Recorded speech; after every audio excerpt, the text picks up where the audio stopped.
Did you get one of these? Because I have two. No, I do not believe I did. Thank you. All right, you're live, Alderman.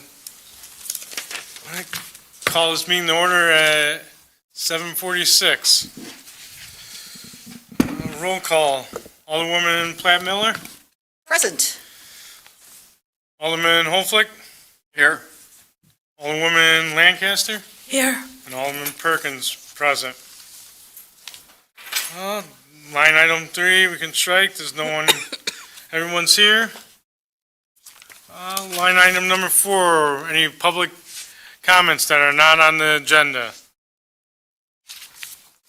Did you raise your hand, Charlie? Was that? Oh, I thought you raised. So, okay. All right. Everyone get a chance to read the minutes for April? Do I have a motion? I'll make a motion to approve the minutes from April. All right. I'll make a second. Motion by Platt-Miller, second by Lancaster. All right. All in favor? Aye. Aye. And then line item number 6. I'm going to let Clayton take this one. This is about the planning, zoning, UDO, text amendment, indoor parking space requirement, reduction, and I can never say that the first time. Typographic error correction. Typographic. Typographic. And actually, this is actually worked on this one, Alderman. We were. The text amendment, planning and zoning UDO text amendment request has not changed from the original request. What we were directed to do was to go back and just research parking space information on what we currently had. Would it be sufficient for multifamily complexes? And then comparing it to what other communities had, which was the memo that is attached in the packet. And that memo mirrors the email that I sent to Alderwoman Platt-Miller and that I copied this committee on, just to give you that data so you had it to kind of compare to what we were asking for as far as the text amendment. There was a addition to the text amendment from the original that we requested, and that's on the third page highlighted and the red, and that is per Alderman Perkins' request that where a dwelling unit is served by a garage that's directly attached, that a minimum of the one-door indoor parking space should still be provided for that dwelling unit. So we're basically just back with the request again to send this to council for approval to send to planning and zoning for the text amendment on that and the R55 to R6 zoning correction based on the information we were asked to seek and have presented.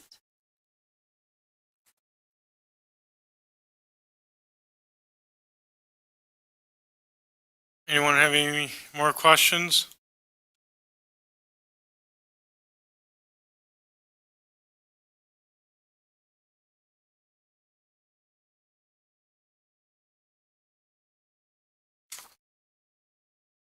I think that's a good add, Alderman Perkins. Thank you.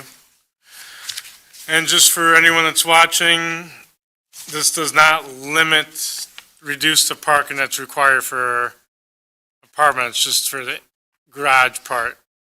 It only reduces to half of the units. So if there's 200 units, they only need 100 garages to fit a single car in there.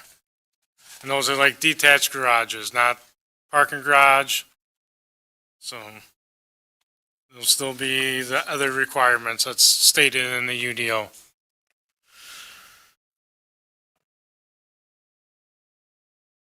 Do I have a motion to approve? Just for clarification, this is approval to recommend sending to City Council.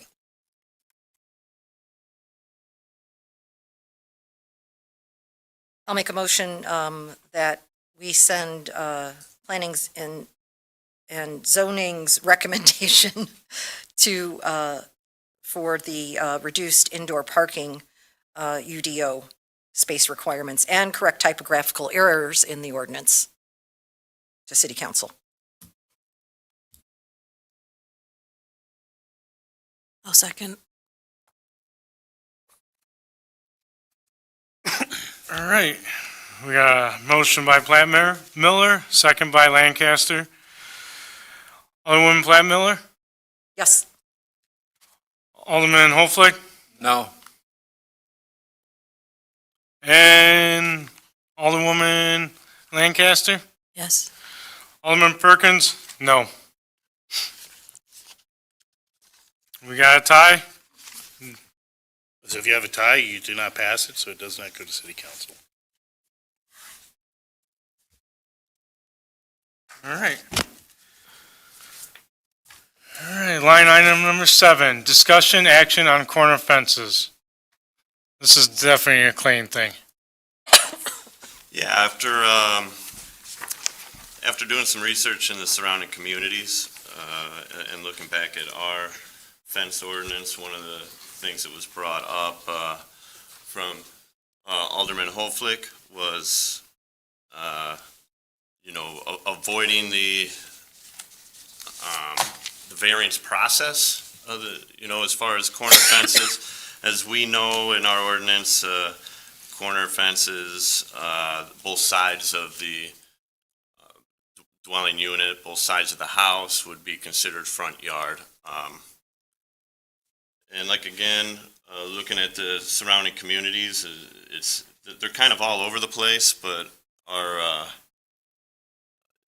our ordinance for the fences seems, actually, it's a little bit easier to understand and read than many of them. It's pretty bulletproof, and the allowance of 4 feet to the property line, right up to the property line on each side of the house that's a corner lot, is actually, some of the other communities allow, far less, or they're cutting off the corner for view. So as far as our ordinance already is, as far as aesthetics and safety, I like where it stands, based on where we're at with other communities. But and people would still be allowed to seek a variance. That would just be my recommendation. But again, there's information out here for all the surrounding communities.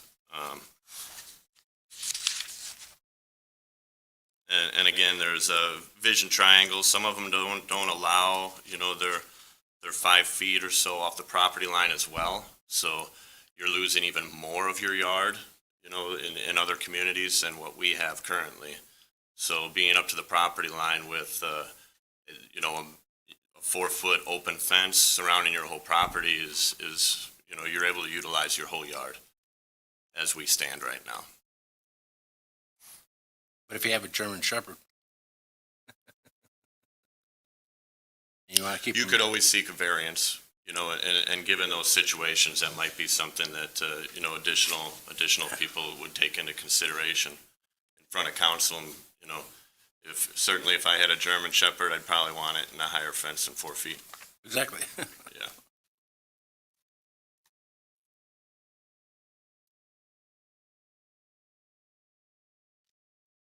Is there any other questions? You bring up the aesthetic wise. Are you allowed to paint your house pink? Absolutely. Exactly. Would it be aesthetically pleasing? Probably not.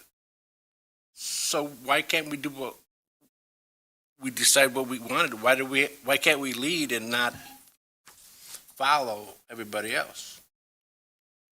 I don't see it. There's a reason for aesthetic wise. You could say that about anything. Just paint your house different color. I think aesthetically and as far as your line of vision, on corner lots is. Well, I could is see also maybe a situation. restricting it on where the highway is, or a double lane road, or certain streets where there's only, there's not a lot of traffic. Well, you can't go by traffic, but not like on Route 14 or 173. You wouldn't want to do that, of course, where you'd have more traffic. But I mean, you can't go by aesthetic. People pay the real estate taxes and maintain it. Why can't they use their own property? There's no reason why you shouldn't be able to let them use it. That's my opinion. That's why I wanted to get a change. Aesthetically, you can't go by aesthetics because that could be about anything. An orange house on the corner. That would look aesthetically unpleasing also. Yeah, 100% agree. Still at this point, you're able to enclose your whole yard with a fence. It's just. But not if it's you a have a German style Shepherd. difference. Or You could have a dog run. You don't need a fence. You could have a dog run. I mean, in discussing this and actually looking at a property that I is in my neighborhood, in my ward, it sits on a corner lot. It's at the corner of Garfield and Brown. It has a detached garage, and there is no real side yard. If they wanted a 6-foot fence, it would look horrific because it would all be in the front yard. Now, they could have a graduated fence. They could go with a fence on one side, according to our ordinance now, and then graduate it lower. Allow for the dog run on one side of the house. Problem solved. We make the best of both worlds. And we don't even need a variance for that. I think Clayton, You do? I'm sorry? Corner lots you do. Not if it meets the requirements on both sides. Solid fence you can do it? No, it's not a solid fence. Well, I'm talking solid. Right, exactly. I'm talking graduated. I'm talking following what our ordinance is today. As Clayton mentioned, we have one of the, a pretty strict one compared to other communities. And I think and I know for 1 or 2 people, a variance may be a hardship, but what a hardship is it going to be for the community, for our administrative people, for our attorney to change the UDO to something that's going to be safe and that? So where's the balance? That's my concern. I think there has to be a balance. And if we're going to, I just think there are a lot of things that are so important in this community, some of which we're going to be discussing today, that should take precedence over changing the UDO for a corner lot fence. That's my opinion. There's a lot of corner lots in town. There are. I know. Exactly. I'm well aware of that.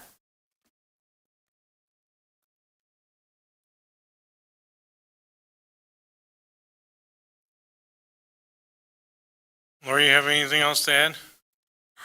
I don't see why you should say that everybody thinks aesthetically pleasing is anything other than just white or so forth, because pink and orange and even purple can be aesthetically pleasing colors for houses. It might not be your taste, but it is somebody else's, just like you believe that fences should be yay high versus yay height.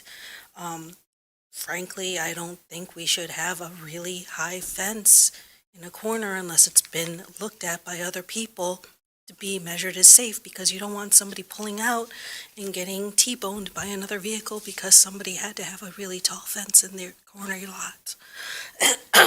Excuse me.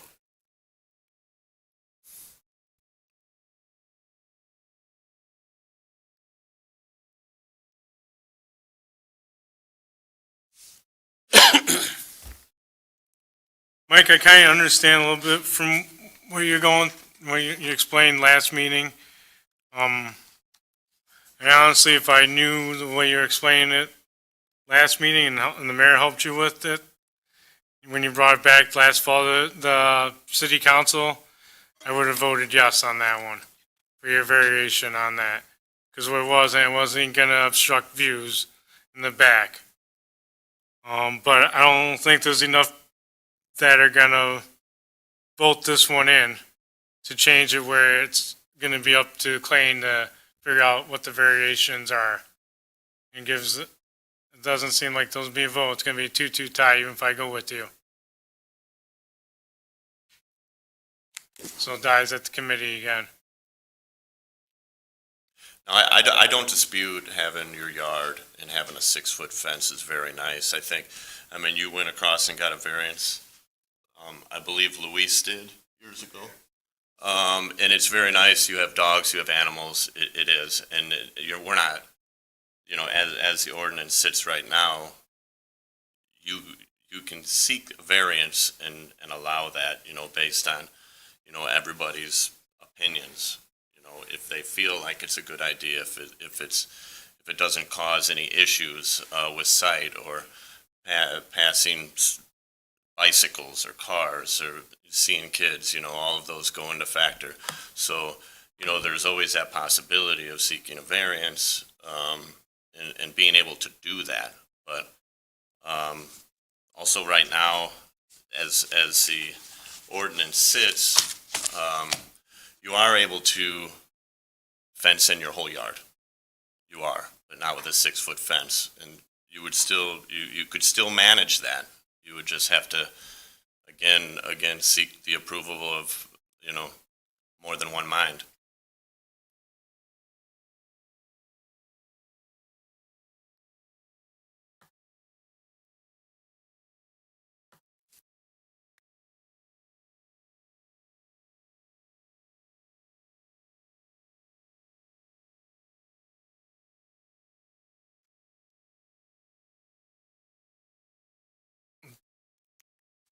Do we want to take any action, or you just want to, since we kind of know what it's going to be the outcome, just kind of keep it and maybe bring it back again?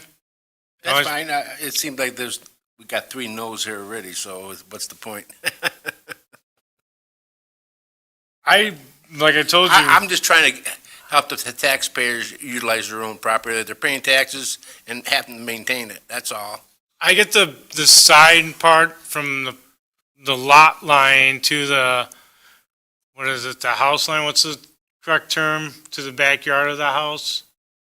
Going 6 feet high up, but but not all the way up to the front, thing, which is part of this, where we would have to change the UDO. And then that's where a lot of people have concerns about. And I get that, because it goes too far, and then that does start looking a little ugly. Mm-hmm. Yeah, and being that ordinance currently, and not just for the sake of this particular code, but in many of the other codes throughout the municipal code book, both sides on a corner lot, both sides of the house is the front yard. Mm-hmm. Charlie? Yes, you may.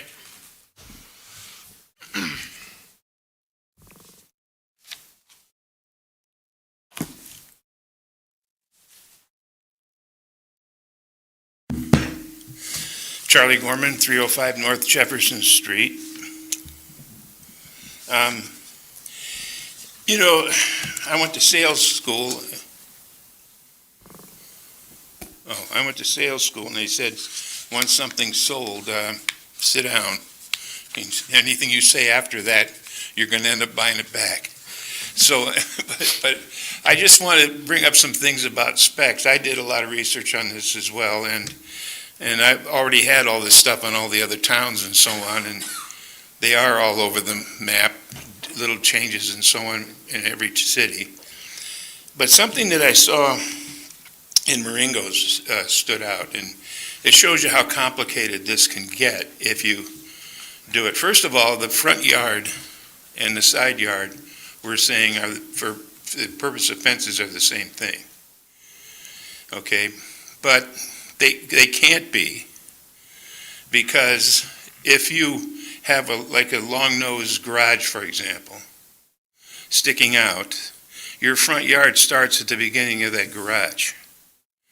If you bring a fence along the corner all the way up to that line and go over half your house has got a fence in front of it. That's not defined anywhere. It has to be. And Mike, I believe in your house, you did cut across the front yard to connect by your front door, right? Not at my front door, No, right up to, my garage. yeah. And then there's a window behind that, the front window. By the fence side? I don't. In the front yard window, Okay, and the fence goes in front of it, where it connects. I to guess the the side yard. Yeah. And that's an example of what I mean, is that if you had the garage on the far side opposite the corner lot, and it stuck out 25 feet, that's how far you could bring your 6-foot fence by definition. I'll give you an example of a house where, what you're talking about, I think can help illustrate. Here, this house. This is considered the front yard, so this person could literally have a 6-foot fence across here because it comes up to the edge Yes, of the. So that's the front yard. Yes, so he could have a 6-foot privacy fence across in front of his house. By the way, yeah, otherwise. I'll have the garage on the other side, you mean, But like opposite of mine. not everybody does, so. No, I understand. So my point is that would, and it's not impossible, it can all be defined. For example, in the UDO, you could put, for the purpose of fences, that corner is as far as you can go. Okay, but again, that's a definition that nobody's gonna have if somebody can just approve it. Okay, and my house is a good example. 300 Church is right next door to me. The address is Church, and I'm on Jefferson. And that's a very large Victorian home, and with a very long side yard on on Jefferson. That guy could, if we just went ahead with this, run a fence from the front of his house on Church all the way to my driveway. And I wouldn't be able to see anything but his fence.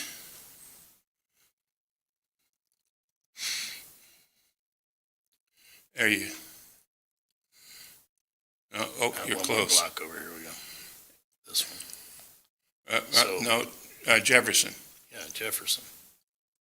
Oh, yeah, there you are. This is Okay. your house, right? Yep. Okay. So Sorry, you're I was looking stating at the wrong from thing. here to essentially here, right? Yeah. All the way back, All the way to here. driveway.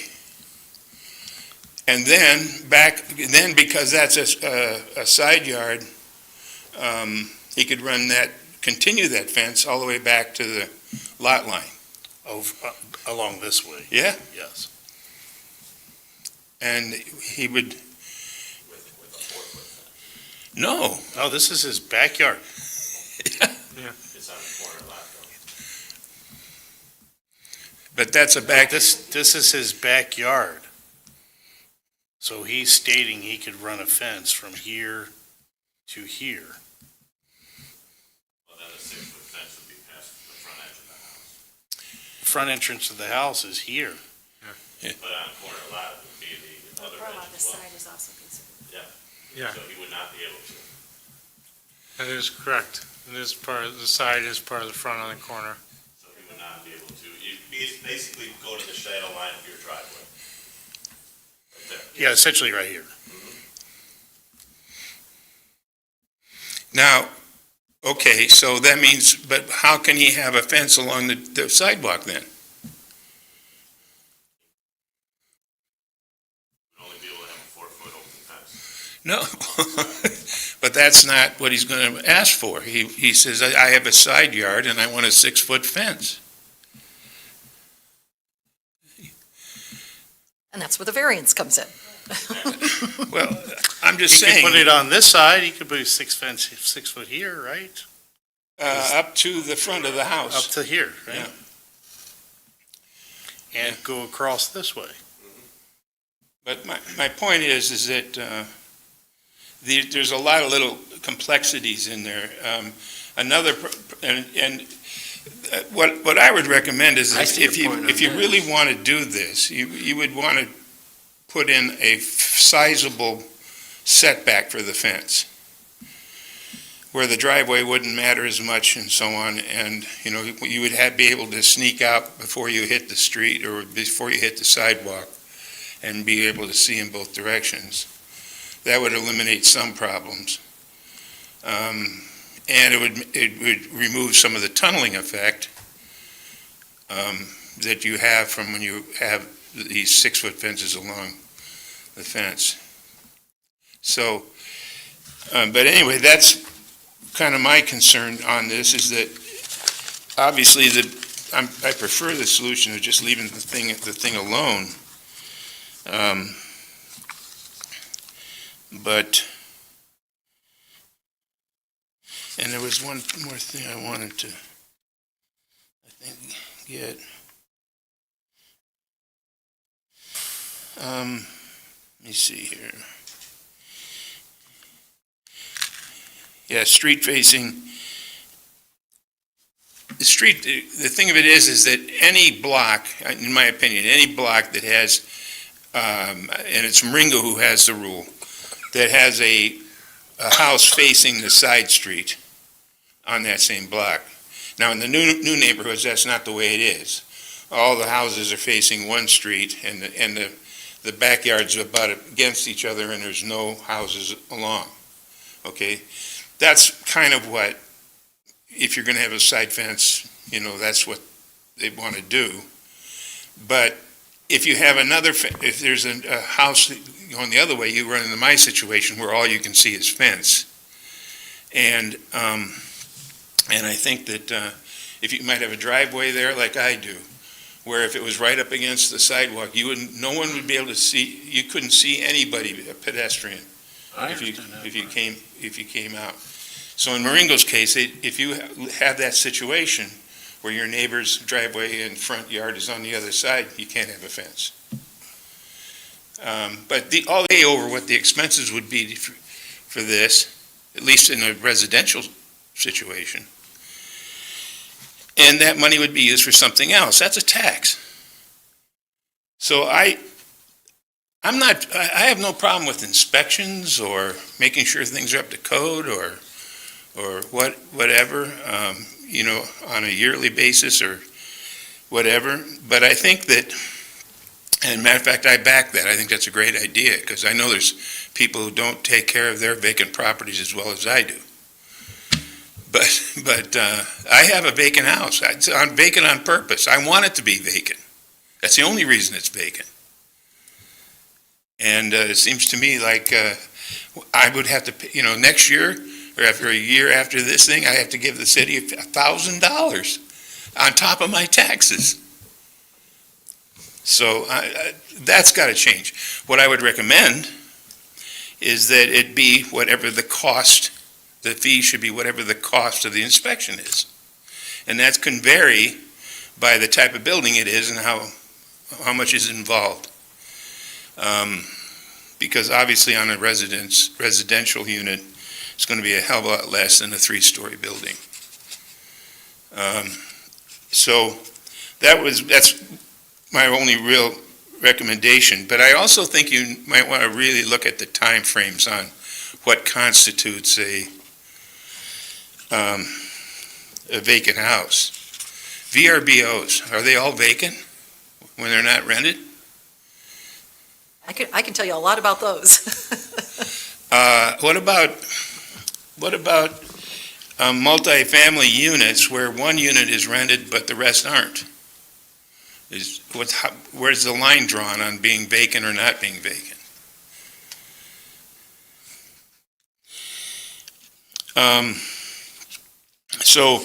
And then the forms, I don't have trouble filling out forms, that's not a problem, but the one where it says that you have to tell them when it will be habitable, or when you're going to fill it with people. I just don't see that as anybody's business, I really don't. So, I would probably leave that blank because I don't know. So those are all my comments, but the concept is good. I have no trouble with the concept, and I can see what you're trying to do, and it seems to me that that you should implement something like this because the city needs it, but be careful because I think you're going to hurt a lot of people that shouldn't be. So that brings up thank you, Charlie, because that brings up a really good Thank point. Are we talking about vacant or are we talking about abandoned? It does say vacant, but what it sounds like is maybe we need to talk about abandoned rather than vacant. So just throwing that out there, maybe that's more of what our concern is. Well, I think that goes to the point on your realtor's email. The very first point they make is definition of vacant building. And I think once you get that squared away, everything else will fall into place. That ultimately we're talking about vacant building, not vacant units. There's a difference there too. So like on a multifamily and you have vacant units, that doesn't make your building vacant. There's just vacant units. So, it would be the entire building. Or a mixed-use building, right? Right. It's like we all got some homework. Looks like it. Mike, you got anything to add? No, I'm listening. How about you, Lori? I was thinking the same thing about whether or not it's vacant versus abandoned. And there's plenty of people that might end up going to another residence during the winter, like down south, so they can be warmer. Maybe they have like health issues. Maybe they have family that they want to go and travel to. Maybe they might even be out of town for like a year or so for whatever reason. Maybe they're traveling Europe. Who knows? But we don't want to penalize them. And as long as people are like keeping their yards in compliance because they have people coming out there and taking care of all of that, having their houses, walk through by people they trust themselves, and we can contact them. I don't see where we should penalize them for still wanting to call Harvard home. Make another good point as far as, and we bring this up a lot, communication. I think when people reach out and say, or you reach out to other people and say, I'm going to be in Florida for 6 months, then it's not necessary that we know it's not, we know that the building won't be an issue, and then we wouldn't, add that to our file. But yeah, that's a valid point as far as just communicating with people or in Charlie's situation where like, hey, I own this property, I'm taking care of it. This is how I want it to be, okay, we've communicated that, there's not a need to register it.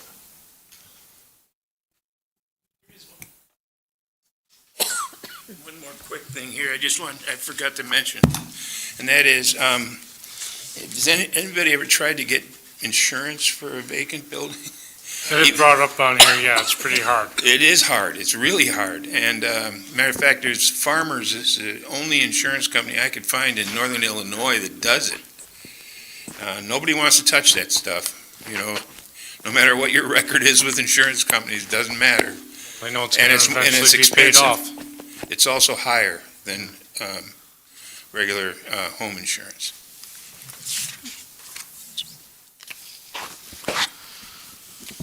I would say, Clayton, definitely with some of the stuff that we brought up, and then also bring back and because off the top of my head, I don't know, and I don't have the time, but I would like to see it to do on my research on my own right now, is what towns around here that has one similar or something that we can go off of and see if it's been a big thing and or they hone it down. So, because I get what you're trying to do, and I get Charlie's concern, I get Annamarie's concern, but I also understand the abandoned buildings, the ones that are disrepaired and that need something, taken care of and everything, not just what they talk about, which I know that is, and I know that's not what your part is here, but I know we have to change that wording in here, because if you're gone, we're gone, someone else could get hired in here, the mayor's gone, Deb's gone, and they're like, oh, I can make a crap load of money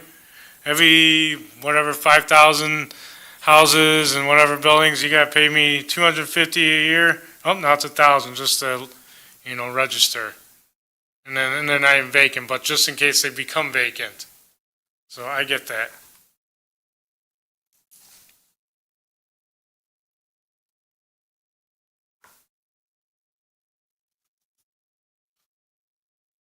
All right. Let's move on to staff report.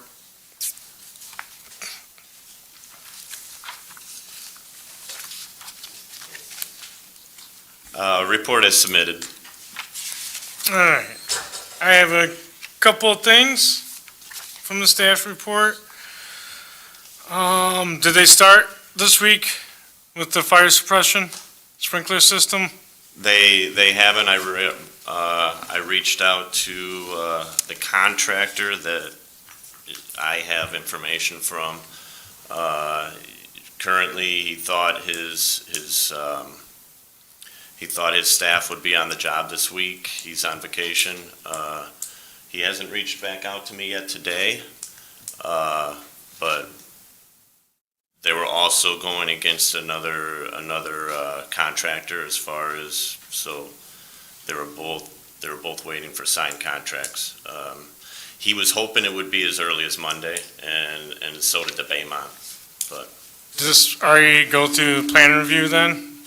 what's that? Does this go through plan review? Yeah, well, I've been back and forth with the fire department Okay, as far as their alarm system goes and their Okay. sprinkler heads. So I have, talked to the fire department, and their fire panel is blown, and they're okay with them replacing that and not having to replace the whole alarm system, which really speeds up the process and a whole lot of time.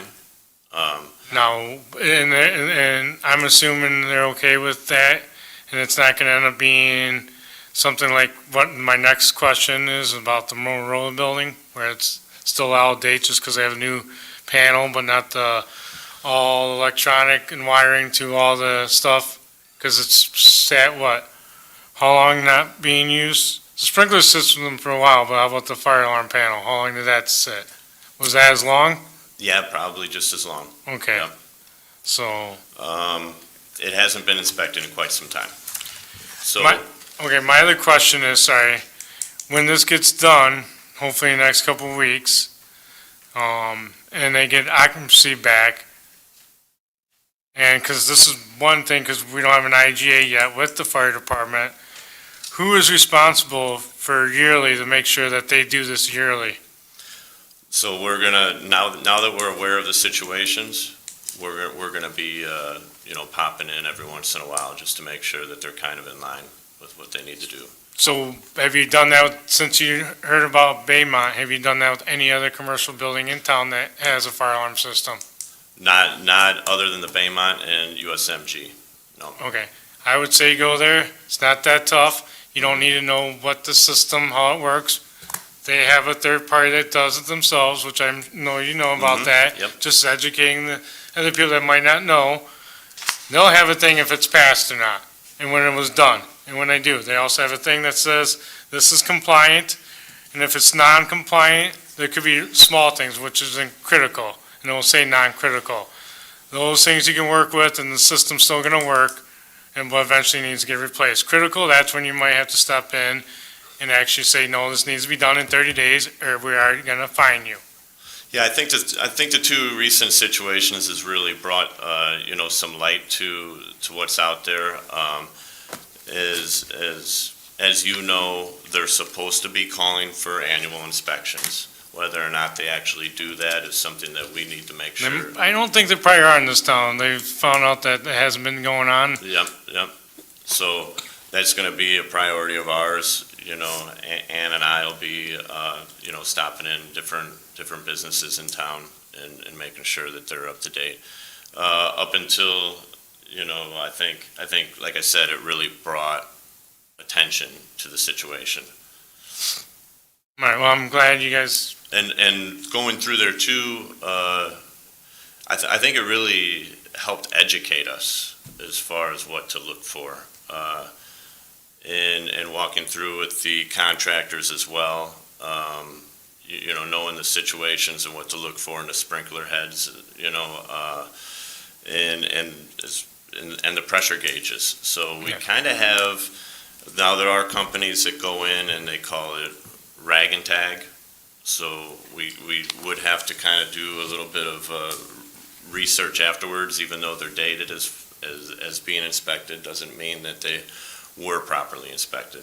yeah, there's always gonna be, unfortunately, a few companies that they're gonna hire, and it's not the true licensed ones that actually are gonna do it the correct way. So that'd be a thing to verify. So I see with this for we call it the medical glove, but I see you guys are actually now talking to the company that actually owns this building. Yeah, they were really pretty unaware of the situation that was going on. Because I did bring this up a month or two ago, why we haven't talked with the investment company that actually owns the building. because they own the whole complex, not just, the one section at US Medical Gloves. So are they willing to bring this up to compliance? I think what they're looking for is to bring the whole thing up to compliance, not just the area. They didn't really quite understand that, because they Yeah, would the whole like. building they want to bring up to, Well, they want the whole building eventually occupied. So it didn't make much sense to them as far as doing fire suppression in just one section of the building. yeah, definitely, yeah. And they were pretty unaware of the background of the situation. So now we have a contact that seems more willing to get things done. With this investment company, okay, Yeah, the actual owners of the building. yeah. Yeah. Anything to add to that, Deb? Okay, so there will be, sorry about that, go ahead. Sorry, I've got a question. With the historic house and the barn out in front, are they actually thinking about restoring that too? Well, the house is in rough shape. It's what they would consider and what I would consider. I think anything can be fixed. What actually makes sense to be fixed is another thing. They were going to reach out to. We gave them some information on because it's a historic house, on what they can and can't do. Ideally, they would kind of meet in the middle. They think the barn is worth saving and putting money into, and then put maybe a store inside of it or something really neat, a restaurant or, a large farm stand, and making it multi-purpose. They think that the barn really has a unique appeal to it. And the house, they feel, is in disrepair after visiting the site, and I would be on board with that as well. I was just wondering. They would be willing to stick, several $100,000 into the barn, but didn't think the house would be worth it. Would they be seeking like a placard or anything? Would they be seeking a placard or anything because it's a historic barn once they restore it? I would Or- assume so. Okay. Yeah, because they're both kind of fall in line of, it's not just the house that's historic, but both have been standing in this town for a very long time. But looking at the barn, he was pretty excited about some of the ideas, the possibilities of the barn and the size and, really the appeal of it. Thank you. Mhm. Building just get there? I mean, it's been there forever, and now, all of a sudden, it seems to me like, even the mighty Lee said they couldn't save that thing. Can you speak in the microphone so I can hear that? Actually, I didn't want anybody to hear. Quick question, I know I've asked this last meeting, any updates on the, I forget the address, but on Brink Street with the barn there? Yeah, actually, we had some back and forth emails just today about it. They did, I messaged Gary, they did send a better site plan than what was originally. They kind of felt embarrassed about the initial, engineering, what they offered to Gary, our engineer. They were a little embarrassed about what they sent after his comments, and they brought forth, better plans, and Nice. he's reviewing them right now, actually. I sent it over to him today. All right. So, there was some setback issues that they didn't quite understand. And then, it's kind of a tricky situation sometimes. I feel like, people do too much before knowing what they have to do. And that became a situation with that house, especially with a shared driveway, and they have a lot of limitations there. Yeah. Anyone else have any questions? I have just a quick report for Director Atkinson. All right. If you recall, we're just trying to limit how many meetings they have to go to when they have a dual role. So she provided some documents for you. Her report is pretty much similar to what was in the council packet, but there are a couple additions since then. We were awarded from the Community Foundation of Naturally McHenry County a grant for $7,000 for, this is kind of community-related as well as parks, to go towards our Mary D. Air Park bathroom renovation. So That's good. that is something that she applied for herself, and we were awarded. So we'll be able to, we won't have to use the capital improvement funds for that. We'll be able to use the grant funds instead. She also participated in the Milk Day Parade and wanted to just let everyone know, and you have some other things in front of you, that Senator Severson's office will be hosting office hours here at City Hall Wednesday, June 17th, available to individuals and businesses to stop in and ask any questions or talk about any state services. And she presented, there's a copy of a PowerPoint she presented to the Heartland Realtors Association, just as some information for you to look at. And then she has some reports from our McHenry County Enterprise Zone partners on the status of some of our businesses in town that are taking advantage of those Enterprise Zone benefits and some other development data for your review. That is all. Is there any way to, is this on the city website, this I enterprise thing with the stats about what the new businesses have done? don't With this- believe it's not on our, I don't think she's put it on our website. It might be on the Enterprise Zone website. It's Is there a something way we can can, yeah, just so, hey, this enterprise, McHenry County Enterprise Zone is doing something, and it's Yep. not, people aren't thinking it's not. We can put it on our community development page. Thank you.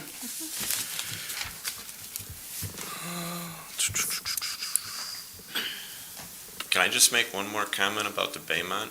Yes.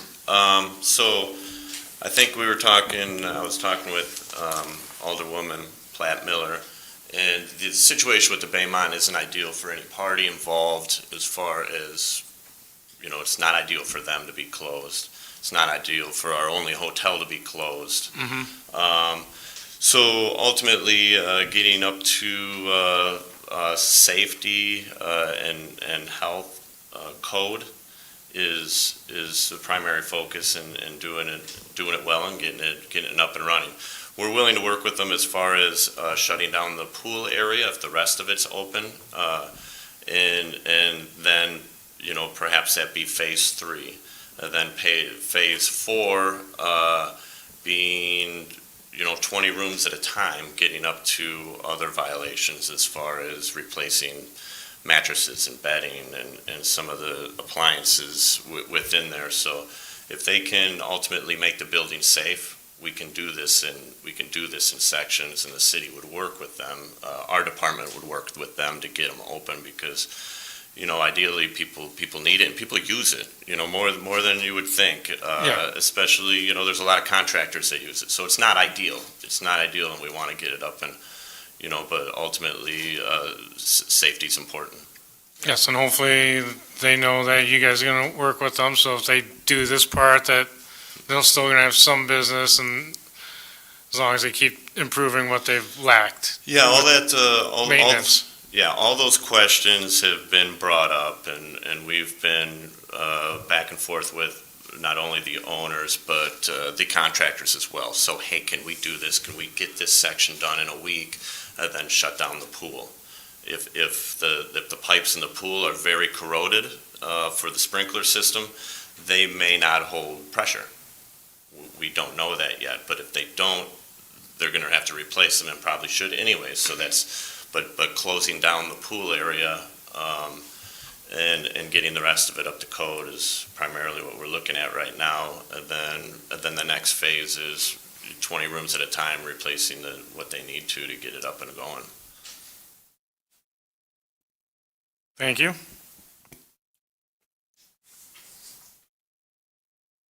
Anything else with staff report? All right, line item number 10, strategic vision. Think we're kind of going on things, but I know Annamarie might have some news on hers. Nothing right now, although that 7,000, I'm definitely going to reach out to Joe, because with the one of the original things that we had, and again, nothing official, just more talk, is, if we're going to put a mural up, wouldn't that be a great place to start? Small area, building that the city owns. We could probably get approval from it right away because, we know some committee members. But, so I just see that as maybe, obviously I need to talk to Joe. Obviously the mayor's trying to put, last I heard was trying to maybe get a council together. But I think that hearing that today is great news for the strategic vision of having more art within the city as as our staff goes out and searches for money that we don't have to spend. It might, again, who knows what might happen. So. Yeah, and it's great that, the 7,000, that's gonna help out that park a lot. I had the opportunity to, walk past it. When I first moved to Harvard, I lived in the 4th Ward. And my kids used to play at Mary's Park, and I was new to Harvard. I didn't grow up here. And so I used to get, they play at Mary's Park. It's kind of an old park. It's kind of unsafe. And, a lot of the trees that were there almost 30 years ago, I hate to admit, are gone. So it was one of the things I thought about is how much canopy and shade was in there back then. That's not there now. But it's still just such a great little place in a great little neighborhood. And especially on milk days, because I was in the parade and then I walked back and walked around so I didn't have to fight everybody on Ayers Street. Just walking through there, the shelter there, everything about it says something about the history of Harvard. And what everyone here a lot of times talks about is what kind of community we want to be. I love Lions Park by me, I love the other parks by me, but how quaint is that place, and how, again, just promoting it and being able to bring it back to life is really exciting. No, Okay, I used I'll to stop. play. I used to play there when I was a little kid because my babysitter was down there, and I remember the big trees. You'll have to talk to Lisa about that. We did plant a bunch of trees there a couple of years ago. They're just going to take a while. Anything else? Any new business? Yes, we actually have some new business that we are going to mention to you. We'll be bringing it to you. Actually, I think we're looking to take a city council. Well, this might go to city council. Well, it doesn't really need to, No, it but, doesn't necessarily need kind to. of put it on the radar. It's actually more infrastructure, but kind of both, It's infrastructure kind and of community both. development. So we have the ability to, or the opportunity to apply for ITEP funding. That's Illinois Transportation Enhancement Program funding, which funds anything that's off-road, so bike paths, sidewalks, that type of thing. And so Gary had asked us to start thinking about our projects and looking at our bike ped plan that we just adopted. One of the projects that stands out that will actually fall in line with what we're doing with the the Air Street 173 and Route 14 sidewalks is the connection of the path from Stone Mill to Lawrence Road to 173. And that is one of the 4 projects that the Bike Ped study came up with as a starting point for us. So that's the one that we feel would be the best project to start with. So that's what we would be recommending, and I believe that meeting is the 18th, so we'll be talking about that actually at COW a little bit more when everybody's together, so for more information on that. And one of the reasons we are recommending this project is because the county is interested in getting bicycle trail connected to Boone County. And so there is a gap between the Stone Mill Trail that ends essentially at Dean's and County Line Road. And so the county is very interested, if we're looking at adding this addition through the city, that they would be very interested in trying to pursue extending the trail in the county to Boone, where then you could literally ride your bicycle from Roscoe to Harvard. And if it's all connected out all the way to Rush Creek. Once that path is completed. Because right now you have to start in Capron. You have to drive to Capron. Well, I always drive to Capron. You could ride on the road Right. between Not County Line and here. I have Not done with it, Yeah, not with a 5-year-old now would- necessarily. but I County would do recommend that doing. one, or they kick you it know, off to someone else, like they did with the other bike path. You know, you have someone here who is now a member of the Community Advisory Committee for CMAP, which does a lot with transportation. So might be helpful to get that information to me, and I can talk to some of the people involved in connecting those things and perhaps talk about what our community needs, because that's what they want me to do. So this was just to introduce you to the, what's coming down the pipe, so Exciting. there's no action required there. Anything else with new business, anyone?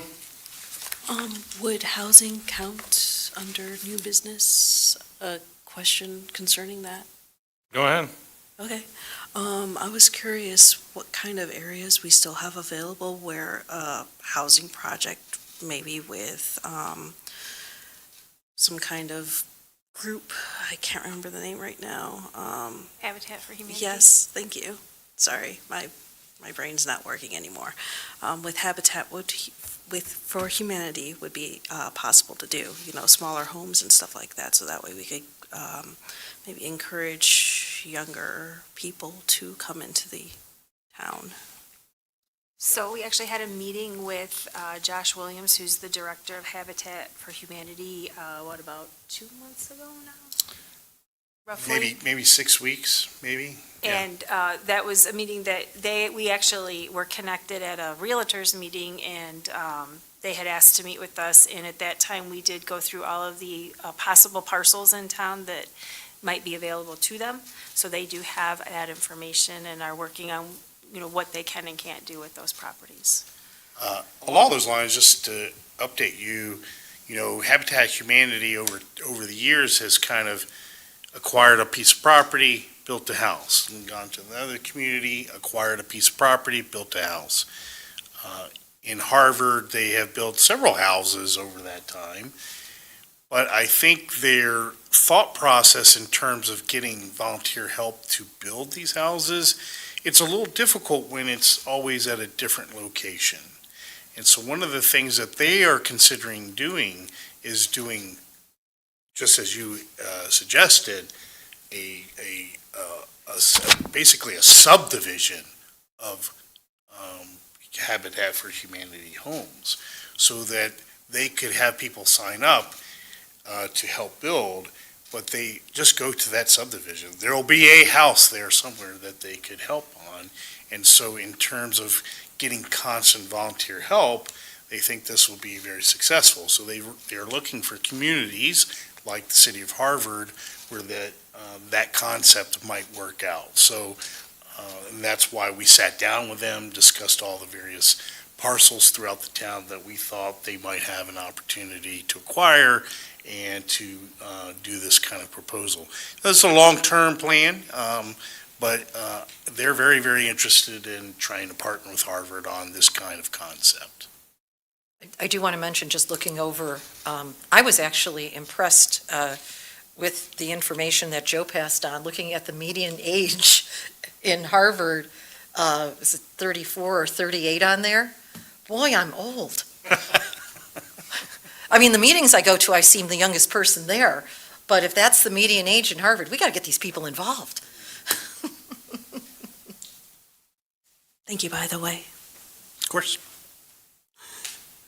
Do I have a motion to adjourn? Motion to adjourn. I'll second. All right. Motion by Lancaster, second by Platt-Miller. All in favor? Aye. Aye. Can't let you down. Meeting's adjourned. Thank you. Thanks for being such a trooper, Larry. Thanks. I've been wanting to ask about the Habitat for Humanity stuff for a few